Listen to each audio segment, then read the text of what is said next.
Dans cette vidéo, je vais aborder quelques notions élémentaires de dénombrement. Concrètement, qu'est-ce que ça veut dire? On va imaginer des expériences dans lesquelles il y a plein d'issues possibles, et on va essayer de dénombrer, c'est-à-dire de compter combien d'issues possibles il y a en tout. Par exemple, on va imaginer une situation qui pourrait avoir lieu pour une imprimerie. Pour choisir sur quel papier ils impriment, ils peuvent proposer deux formats, typiquement recto ou recto verso, trois tailles, par exemple A3, A4 ou A5, et 5 couleurs de papier. Bon ben avec ces trois paramètres, combien de types de papier différents ils peuvent utiliser? Combien est-ce qu'il y a de possibilités pour combiner ces trois paramètres? Alors on pourrait essayer de faire la liste, mais c'est toujours un peu compliqué, donc le plus simple en général c'est de faire un arbre. On va commencer par les deux formats, donc on a soit recto, soit recto verso. Une fois qu'on a nos deux formats, on a les trois tailles. Donc pour recto, les trois tailles, et pour recto verso, les trois tailles. Et maintenant, au bout de chaque branche, on va avoir 5 couleurs. Donc on va encore séparer cela en 5. Et pareil ici. Et donc là, même sans faire l'arbre en entier, on voit bien qu'au début on a deux branches, puis que chaque branche est démultipliée en 3, puis que chaque branche est démultipliée en 5. Et donc au total, le nombre de branches, ça va être 2 multiplié par 3, multiplié par 5. Donc à chaque étape, le nombre de branches est démultiplié. Et donc, pour avoir le nombre total de possibilités, il suffit de multiplier 2 par 3, puis par 5, et ensuite 2 fois 3, 6, fois 5, 30. Et donc il y a 30 possibilités. Maintenant, on va voir d'autres types d'expériences où à chaque fois le principe va être le même, c'est-à-dire qu'en faisant un arbre, on s'y retrouve, mais nous on va plutôt voir quelques cas particuliers qu'on va pouvoir utiliser dans plein de situations différentes. Le premier cas particulier qu'on va voir, c'est celui où toutes les expériences qui suivent, en fait, c'est les mêmes. Par exemple, vous pourrez imaginer qu'on lance un dé à 6 faces plein de fois, par exemple 4 fois. Si on essaye de faire un arbre, on va avoir 6 branches pour le premier lancer, puis pour le deuxième lancer, au bout de chaque branche, on va avoir 6 branches pour le second lancer, puis 6 pour le troisième, puis 6 pour le quatrième. Donc le nombre de branches, à chaque fois, il va être multiplié par 6, et donc le nombre d'issues, ça va être 6 fois 6 fois 6 fois 6, c'est-à-dire 6 puissance 4, qui vaut d'ailleurs 1296 si on le fait à la calculette. Et bien si on répète k fois la même expérience à n issues, le nombre de possibilités, en tout, ça va être n fois n fois n fois n, c'est-à-dire n à la puissance le nombre de répétitions, donc n puissance k, où je répète, n, ça va être le nombre d'issues de notre expérience. Dans l'exemple, c'est 6 si on lance un dé à 6 faces. Le deuxième exemple dont on va parler, c'est celui des permutations. Une permutation, en gros, ça veut dire un mélange. On va imaginer qu'on mélange n objets. Combien est-ce qu'il y a d'ordres possibles à la fin? Comme tout à l'heure, on va imaginer qu'on fait un arbre. Pour le premier objet, on va avoir n possibilités. Pour le second objet, il va y avoir plus que n-1 possibilité, puisqu'on en aura déjà placé un en premier. Pour le troisième objet, on en aura déjà placé 2, donc il va rester n-2 possibilités. Puis ensuite n-3, etc. Ça va diminuer de 1 en 1. Jusqu'à l'avant-dernier objet, il restera 2 possibilités, et le dernier objet, il n'en restera qu'une.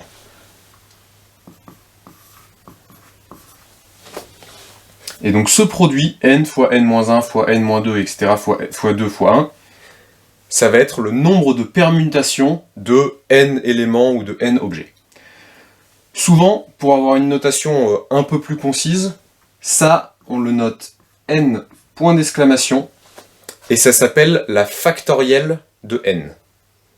Par exemple, on peut imaginer une course à laquelle 8 personnes participent, on se demande combien est-ce qu'il y a d'ordres possibles à l'arrivée. Pour le vainqueur, il y aura 8 possibilités. Pour le second, 7, parce qu'on aura déjà choisi le vainqueur. Pour le troisième, 6, etc., etc.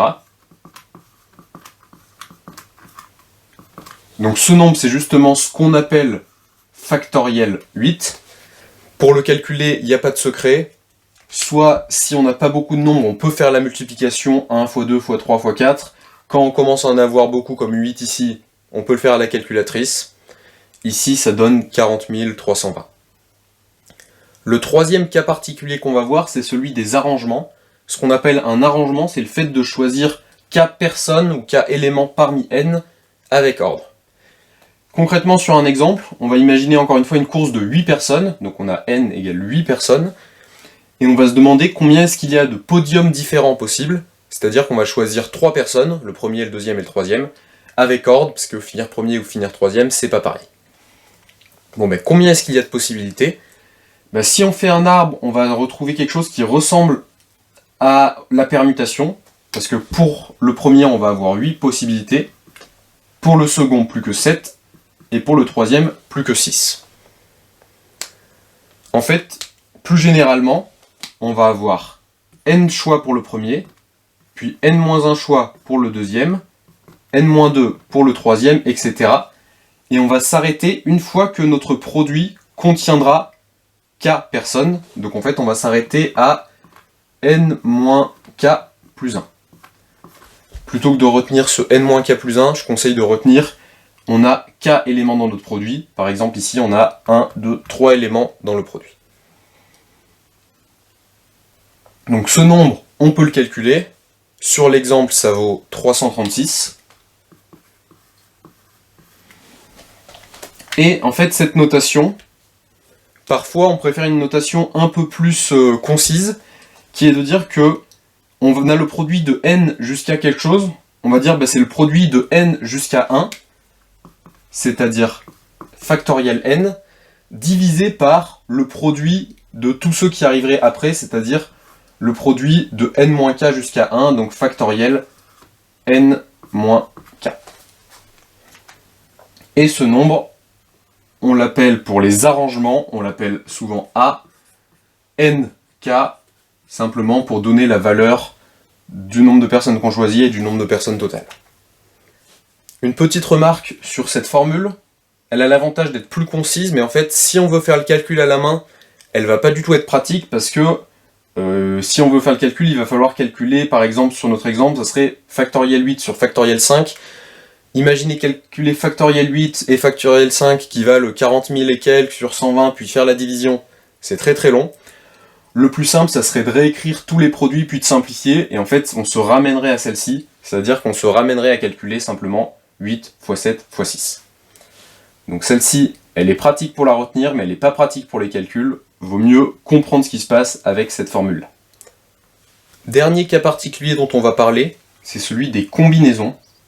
L'idée, ça va être encore une fois de choisir k personnes parmi n, sauf que ce coup-ci, on ne s'intéresse pas à l'ordre dans lequel on les choisit. Typiquement, si on reprend encore une fois une course de 8 personnes, on pourrait imaginer une course de 8 personnes dans laquelle il y aurait 3 Français. Eh bien, dans combien de scénarios différents est-ce qu'on a un triplé français, mais on ne s'intéresse pas à quel ordre ils finissent sur le podium? Par exemple, si on les appelle A, B et C, on s'en fiche que le premier ça soit A, le deuxième B, le troisième C, ou que le premier ça soit C, le deuxième A et le troisième B par exemple. Pour les combinaisons, il y a deux notations possibles, soit on l'appelle CNK, qui ressemble au ANK de tout à l'heure, soit on le note ainsi, et on appelle ça K parmi N, pour choisir K personnes parmi N.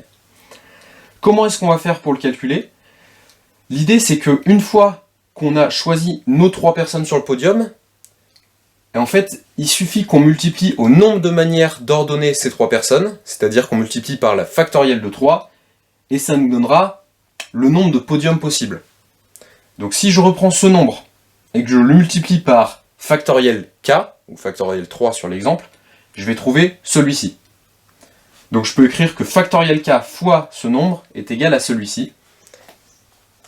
Ça, je peux le réécrire différemment, je peux dire que ce nombre, c'est celui-ci divisé par factoriel k.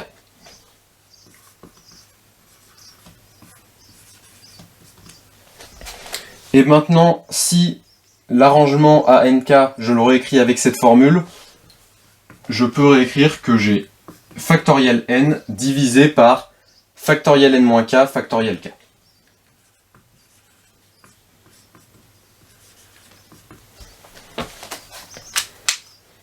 Si on le fait sur l'exemple, Pour choisir 3 parmi 8, on va avoir factoriel 8 sur factoriel 5 fois factoriel 3. Maintenant, on peut simplifier. Factoriel 8 divisé par factoriel 5, en fait, ce qu'on avait dit tout à l'heure ici, c'est que ça vaut juste 8 fois 7 fois 6. Donc on a 8 fois 7 fois 6 sur factoriel 3, c'est-à-dire 3 fois 2 fois 1. Et maintenant, il faut essayer de simplifier. 3 fois 2 fois 1, ça fait en fait 6, qu'on va pouvoir barrer avec le 6 qui est là-haut. Et il nous reste juste 8 fois 7, c'est-à-dire 56. Et l'interprétation de ce 56, ça va être que si on considère qu'on a une probabilité uniforme, c'est-à-dire que chacun des ordres ici est aussi probable que tous les autres, eh bien la probabilité d'avoir un triplet français, ça va être une chance sur 56.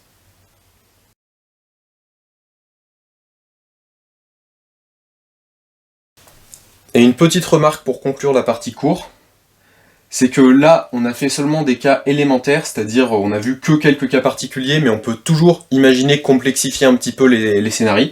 Si on veut être un peu plus à l'aise sur les combinaisons, je vous renvoie vers une vidéo qui parle du tirage de loto que j'ai fait pendant mes études, qui va rentrer un peu plus dans les détails et expliquer comment le calculer, qui va parler notamment de triangle de Pascal, ce qui permettra d'être un peu plus à l'aise avec les combinaisons. On vient de voir la partie cours sur le dénombrement. Maintenant, on va passer à la pratique avec ces deux exercices qui seront corrigés dans la prochaine vidéo.